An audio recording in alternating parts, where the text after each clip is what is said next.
Welcome to Geopolitics Now. It's Monday, October 13th. I'm Emma Albright. Today, French political analyst Pierre Haski takes a look at the fragility of the Gaza ceasefire. À ce sommet au bord de la mer Rouge, l'ordre du jour est démesurément At the Sharm ambitieux. el-Sheikh summit on Egypt's Red Sea coast, the agenda is ambitious. Officially, it's about ending the war and turning a new page for regional security and stability. In other words, moving on to the hard part of the Trump plan. Once a ceasefire is in place, hostages are freed and humanitarian aid is flowing again. Donald Trump and more than 20 European and Middle Eastern leaders are making the trip, but not everyone has the same agenda or the same goal in mind. The presence of certain European leaders, including Emmanuel Macron, is worth explaining.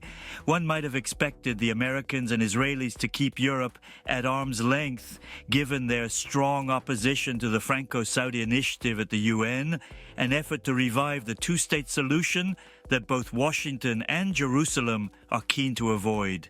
But Arab countries, especially Egypt, the summit host, are reluctant to deal with the US on their own at such a sensitive time.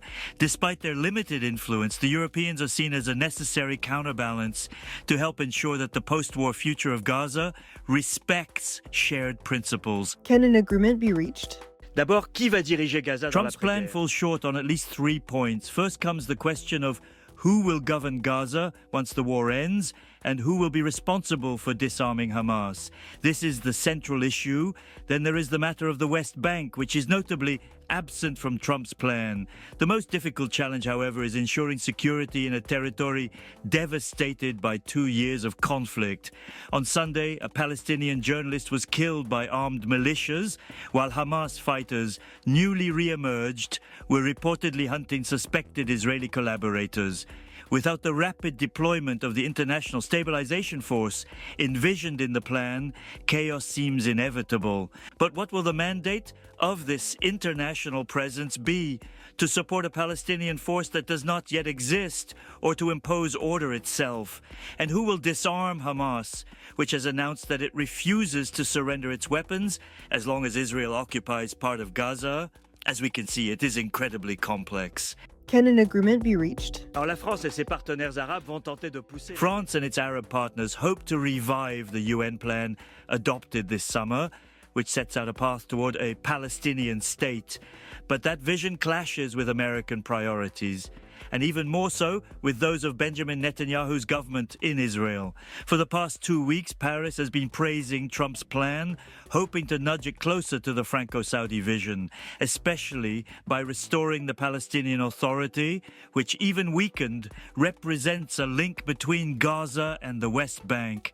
Israel opposes this, and the U.S. has its own approach, involving the appointment of Tony Blair to help oversee implementation. The danger is that these quiet tensions, along with Israeli resistance to anything resembling a potential Palestinian state, could produce a ceasefire without a real peace process.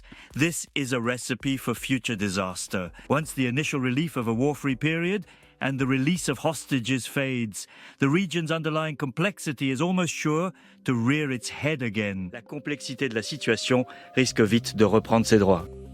Geopolitics Now is a World Crunch production. Automated speech technology was used for Pierre Haski's English voice. If you like this podcast, we'd really appreciate it if you could help us out with a follow, share, and a 5-star rating on your preferred podcasting platform. For more of the best of the international press, delivered exclusively in English, visit us at worldcrunch.com.